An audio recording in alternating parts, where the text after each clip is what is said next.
All right, Bill, this is something everyone around Halloween and Thanksgiving and Christmas, New Year's, Hanukkah, Valentine's Day need to make sure they're taking care of their teeth. And we're calling this one Bad Teeth, Bad Heart. Okay. And this really kicked off for me. We knew dental was important for the heart at Bastyr already. We learned about alpha strep on the heart. But there's two things over the years that you've taught our clinic that can have a calcium score grow, meaning your heart disease is out of control. You are still at risk of having heart attack and stroke, and that's sleep apnea and dental. And we did a podcast years ago in Fort Collins on sleep apnea, and we should probably reboot that one because there's so many new nuances to that. And if you're practicing at altitude, apnea is just a rampant, untreated underlying cause of progressive heart disease. But today we wanted to talk about the other thing that, hey, you're doing your diet and lifestyle right, you clean up the inflammatory foods, you're working out, you're taking your D, your aged garlic extract, maybe you're on well-called cholestyramine, you've treated your apnea, you're doing your fish oils, your flush niacin, and oh my gosh, your calcium score grew 28% that year. Toxic tooth. So tell me about when you first understood dental as an underlying cause for driving heart disease, how you first tracked plaque and dental problems, and your approach today. Sure. Well, when you look at heart disease is a multifaceted disease. There are a lot of things that can cause heart disease. So when I look at the mistakes that conventional medicine makes, the biggest mistake we make, I think, is to say heart disease is due to too much cholesterol. And so we're chasing cholesterol, and we have a multi-billion-dollar industry of chasing down cholesterol and treating cholesterol.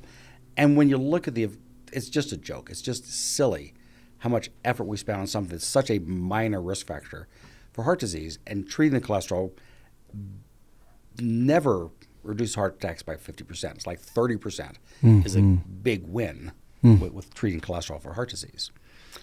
So heart disease is multifaceted. What causes heart disease? Yeah, high blood pressure, diabetes. Well, what about diabetes cause? Well, we don't know. It just does. Well, let's talk about dental disease. Why does dental disease cause heart disease? Let's start with that, and then I can work back into how I sort of figure this out. Well, heart disease, when you look at the blood vessel, in the wall of the blood vessel, there are these tissue macrophages that are looking for invading bacteria. And if a bacteria crosses through the blood vessel wall, that tissue macrophage phagocytizes it, grabs it, and pulls it into the white cell and destroys it.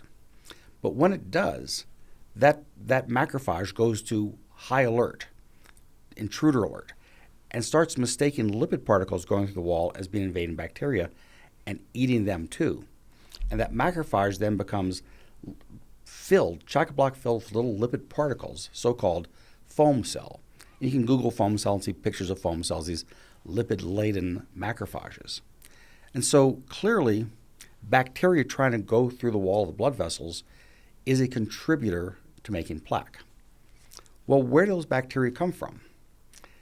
The interface between our teeth and gums and bloodstream is the most porous part of our body for bacteria to enter into our bloodstream. And so my assumption was that that's a great portal of entry for these bacteria. Let's make this as healthy as we can. And we know from old literature, ancient literature, like back when I was in medical school kind of literature, that if you flossed your teeth occasionally, every time you flossed your teeth, you created bacteremia. If you floss your teeth daily, you never create bacteremia. When you go and get your teeth cleaned by your dentist, you create a bacteremia.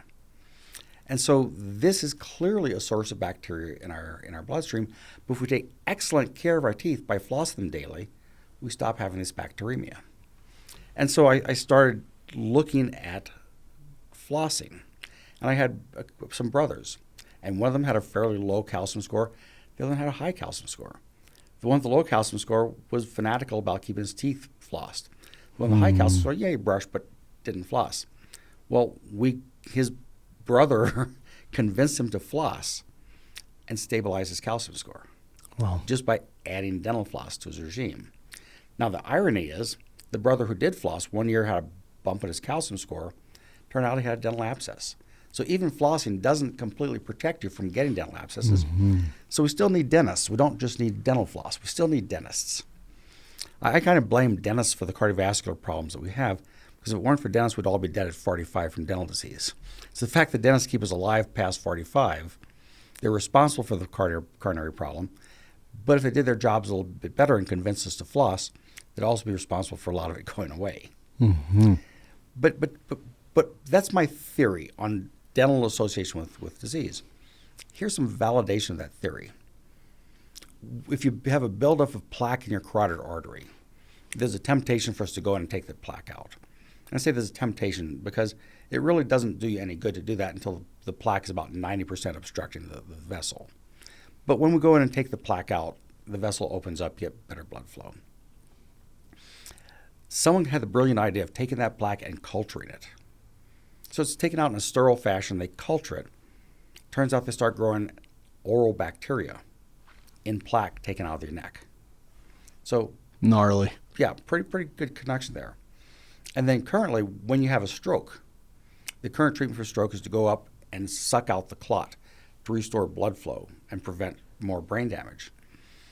Someone got the brilliant idea of culturing those clots. And in a remarkably high percentage, they were able to grow oral bacteria in the clots that cause strokes. And so if we can keep the oral bacteria from getting into our bloodstreams, that's a good thing. Today in my practice, I screen everyone for heart disease using coronary calcium imaging, ultra-fast CAT scan to see if there's calcium in their coronary vessels. That identifies the people who have heart disease. And then I do another scan a year, 2 years, or 3 years later to see, is this calcium growing? Because if you have calcified plaque and it stops growing, your risk for heart disease basically goes away. If you have calcified plaque and it keeps growing, you have a significantly increased risk for a heart attack or coronary death. And so my goal is to stabilize the plaque. When I have a person who has stable plaque and 1 year, boom, suddenly it goes up, I will send them to their dentist and say, get a cone beam x-ray, make sure you don't have an abscess, have the dentist evaluate you for gingivitis. 7 out of 10 of those patients have a dental basis for their plaque progression. Wow. 7 out of 10. And when we fix the problem, the next year their plaque is stable again. Wow. And wow. it's mind-boggling how that happens. So for our listeners, I want to do a whole bunch of review there. Number one, every time we're talking about calcium scores, we're talking about hard plaque or calcified plaque in the arteries, which is also known as atherosclerosis, right? Scarring or hardening of the arteries is from calcium deposits. What Dr. Blanchet described as lipids, your cholesterol goes up and down the artery wall until something triggers those macrophages, which could be dental bacteria, like Pac-Man cells that are lining the artery to gobble that up and create a foam cell. And then we try and repair that artery wall for better or worse with laying down calcium. Yeah. And so just to clarify there, the first thing we put down is non-calcified soft plaque. That non-calcified soft plaque has a thin fibrin layer over the top of it and is at risk of rupturing. And that's because these little foam cells aggregate, they die, and then you're left with lipid there. Our bodies create scar tissue in that and calcify in there. And the calcified plaque is a later stage of plaque. It's not the first stage of plaque. And the calcified plaque itself is fairly safe. But if you have calcified plaque, it's because you've been putting down soft plaque. And if you keep putting down more soft plaque, that calcium plaque is going to go up. If you stop putting down soft plaque, that calcified plaque stabilizes. Since the calcified plaque is not what rupture causes your heart attack, once your calcified plaque is stable, it means you stop making the soft plaque. And that's the win. And that's the win. And what you taught me on a couple first year heart scans, we're going for that calcium score. Let's say we have a number of 100. We're looking for that to grow to 114 or less. We want it less than 15% growth. So 108 is a win, some regression, 97 is a win, but they're all a win. And once in a while, I'll have someone who's doing everything right, including the dental and the apnea, and they go to 118. And during the first year, that can be representing so much dangerous soft plaque is converting appropriately to safer hard plaque. But over the long term, year 2, year 3 of serial or repeat coronary calcium scoring, we want to stabilize that.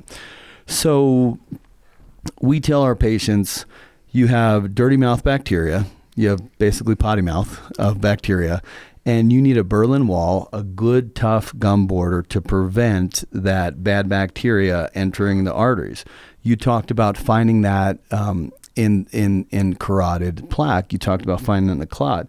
You've also shared alpha strep of relatively benign strep bacteria, but once it pierces on the heart leaflet can cause these hearts, right? So what the listeners have to know is when you're tired and you're back in flossing once a week, what you're doing that once a week is you're popping open the border, allowing dirty mouth bacteria to come in, and then not toughening up those gums. So in some weird way, flossing daily, even if you make 6 days a week, 6 out of 7 days a week is the best. Not flossing is second best. And once a month, just really getting in there and popping bloody gums is actually dangerous. Right? It's worse. Yeah. Occasionally flossing is probably worse than not flossing. Yep. And And regular flossing is radically superior to not flossing. If you're not experienced with flossing, it's a little bit of a hassle to try to figure it out. Once you're experienced with flossing, it's easy. I tell people, this is going to sound uncouth and crude, but the other thing is once you floss regularly and you don't, it feels like taking a poop and not wiping your butt. You'll start feeling how dirty this is. And if I haven't flossed for 2 days, and this is anecdotal, and I really tune into my body, I can feel mild inflammation there. So there was this documentary, Root Cause.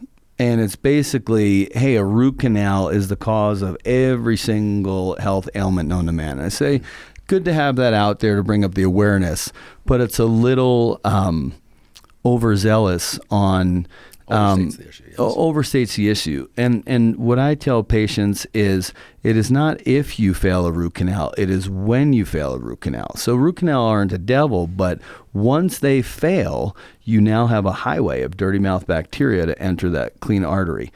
We tell them your 2D x-ray, hey, I got the real machine. I got a panoramics. It moves around like this, right? They say, I don't have dental infection. We say, no, 2D imaging can miss 34% of dental infections. So right now, 34% of people with dental are getting 2D x-ray and missing infection.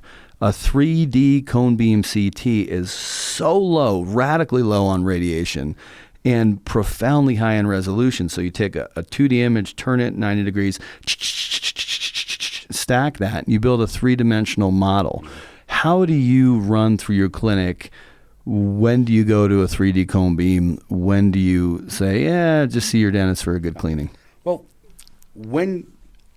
because my focus is on the heart, when the plaque burden is stable, I see no compelling reason to go get a 3D unless you're having dental symptoms. But if your plaque burden goes up more than that 14% or substantially more than historically what you've been doing, that's a really good time to say, let me go ahead and get that 3D and make sure there's nothing brewing. And getting back to the root canal, the way I see the biggest problem with root canal, 2 problems with root canal. One is you have a little bit of foreign material from the thing they stuff in the root canal. And as foreign material, that potentially can provide a nidus for infection that your own natural material wouldn't be quite so prone to do. But more importantly, when you have the root canal, you lose the tooth's nerve. And the bone doesn't have a whole lot of sensory nerve endings there. So if you lose the tooth's nerve and you get an abscess at the end of a root canal, you're not going to know it. You're going to have no symptoms. And those are the ones that can go for a long time before anybody. I am so glad you brought that up because Americans are linear, right? They want to eat gluten and diarrhea in their pants to say, I guess I have a problem with gluten, right? They want to feel pain where there's an infection. And if you remove a nerve, you're not going to tell your brain there's pain here. Right. Yeah. So the way we go about it is if someone comes in and they're 42 and they have a calcium score of 253. And I go, wow, that's a lot of plaque. And there's a dental story. I jump right to a 3D cone beam. I just need to sleep well at night knowing that that's right. But we're very much like you. If they have pretty good dental, there's no dental trauma story. They didn't knock out a tooth, or they don't say, hey, it's sensitive here. We really say, hey, we got to get a 3D cone beam if there was a 28% jump on their next year's calcium score. And they're doing everything right. They're compliant on targeted nutraceuticals for heart disease, diet and lifestyle, correcting apnea, all that stuff is in place, and it still grows. We had a woman very recently who had unilateral plaque on a carotid ultrasound at Front Range Imaging. Unilateral in a 48-year-old, right? If someone's getting carotid artery disease or heart disease from like too many Krispy Kremes and low vitamin D, both of those carotids should be plaqued, right? Seems logical. We did a 3D cone beam, smoking gun tooth abscess right here, right next to the carotid plaque. Yeah, so I think it's just fascinating to see.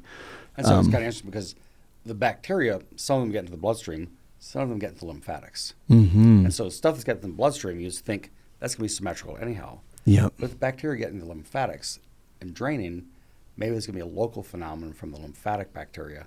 Yep.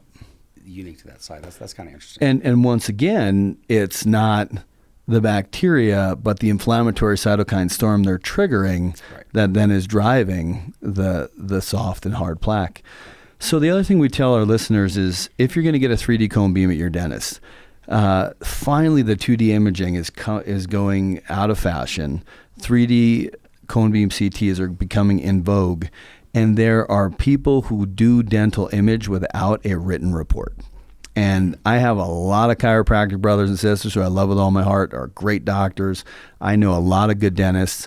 But there are two professionals in the healthcare industry that think they can do images without writing a written report. And in my experience, that's dentists and chiros. Right, just imagine you send out for a brain MRI and you don't get a written report. You just get handed a CD. For the dentists listening to this, Beam Readers in Texas does about $100 a read for a 3D cone beam CT. So I say, if you're overloaded, you're not Bill Blanchet, you don't want to read and report every single EBCT or 256 slice heart scan that comes through your life. You actually want a personal life and not be reading heart scans all day. You just set up with a third-party imaging center to write the written report for you, right? Don't hand your patient a CD without a written report.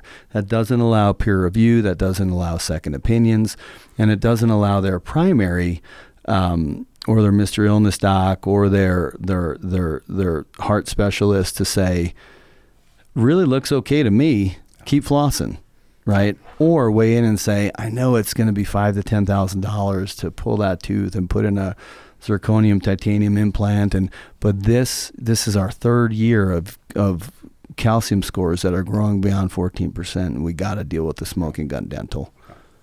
Yeah. If you think an implant's expensive, check out a heart attack sometime. Check out a stroke that doesn't kill you. Yeah. That's really the one that's rough, right? You got to relearn to walk, relearn to talk. All your family members got to do so much for you. The ripple effect on the time, money, and energy before you even get into the trauma of that. Sure. Yeah. What do you tell your patients on dental cleanings? When do you go from twice a year to 3 to 4 times a year, perio cleaning, more intensive cleanings? What I tell my patients is the most important dental cleanings you're going to get are the ones you do yourself in your home, hopefully at least twice a day. And I say, invest in a good toothbrush. I'm a huge fan of the Sonicare toothbrush. Yep.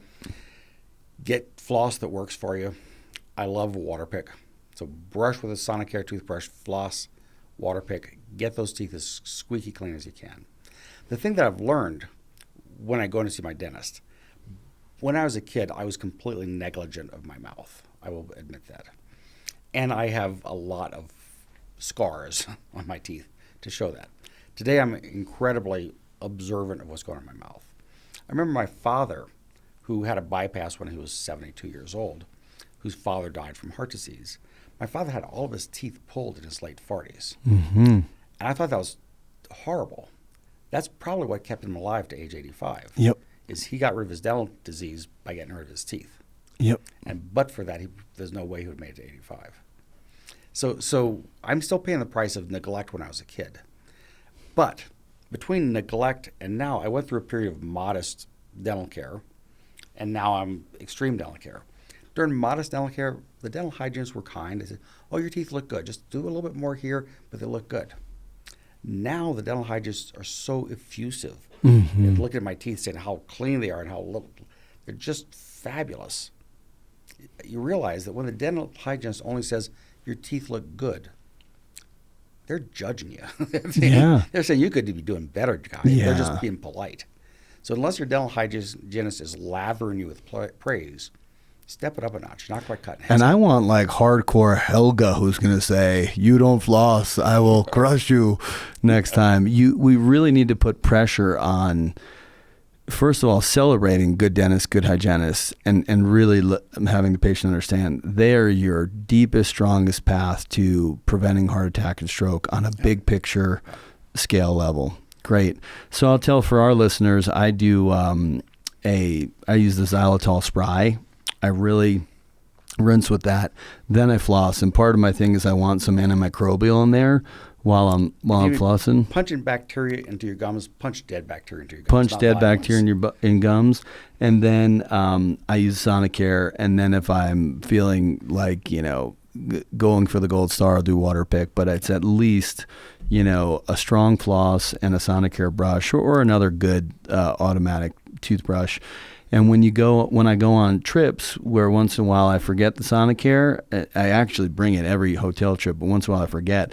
And I go to the front desk hotel and I get a traditional, it's apples to oranges on how clean you can get your teeth, and you really can feel that. Yeah. So, and just to be clear, Sonicare is not a sponsor of this podcast. They're not, no. But they got in the game early, and I think they keep improving their product. I'd like to close bad teeth, bad heart with just my experience of when someone comes into our clinic and they've had an event, often there was a dental story. Mm-hmm. What's your experience with that? Absolutely. Although fortunately we very seldom see events. Mm-hmm. But the last patient who had a heart attack had a tooth extracted during that year. Months of having a heart attack. Yeah, and because we follow the Blanchet method on preventing calcium scoring, carotid artery, occasional abdominal ultrasound if we see connective tissue is there. The only two events we've had in the last 10 years are one woman who didn't want to use a CPAP and she stroked, and another sleep apnea individual who went high into 14,000 feet without his PAP. Thank God both are alive, but one is relearning how to walk, and the other's a walking heart attack because they're still non-compliant. I was speaking of people who have events who then come to your clinic or my clinic, and they've like predating your care, predating my care. There is always a dental story, an apnea story, or both. It is pretty wild. And the thing is, we have known for years an association between dental disease and heart disease. That's just been an empiric observation. Our for President years. Washington, oh my teeth, right, and bad heart.